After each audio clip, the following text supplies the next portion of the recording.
ఇష్టపూర్వకంగా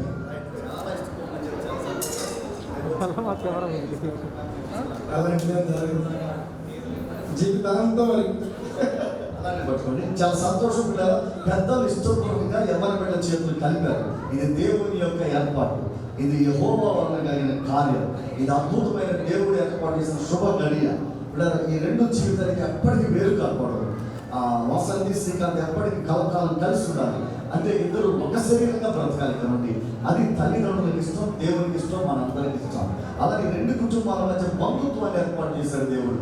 ఈ బంధుత్వం కూడా తెగిపోయేది కాదు, ఇది కలకాలం కలిసి ఉండాలి. ఈ రెండు జీవితాల మధ్య బంధం, ప్రేమ, అనురాగాలు, ఆప్యాయతలు ఇచ్చిపుచ్చుకుంటూ ఈ రెండు కుటుంబాల మధ్య ఐక్యత, సమాధానంతో చక్కగా ఈ రెండు కుటుంబాలు వర్ధిల్లాలి. అలా వర్ధిల్లడం కొరకు దేవుడు జతపరిచిన అద్భుతమైన సమయం.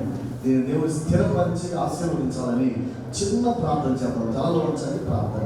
పరిశుద్ధ దయగలిగిన ప్రభా, పెద్దల హస్తాలతో ఎవరి బిడ్డ చేతులు కలపబడినవి, ఇప్పుడు కలపబడిన మీ జీవితాలు ఎప్పటికీ వేరు కాని వివాహ బంధంలో కలకాలం కలిసి ఉండాలి.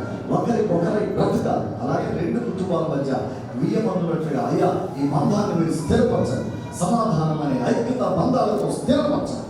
కలకాలం కుటుంబ బంధాన్ని, వివాహ బంధాన్ని స్థిరపరచండి.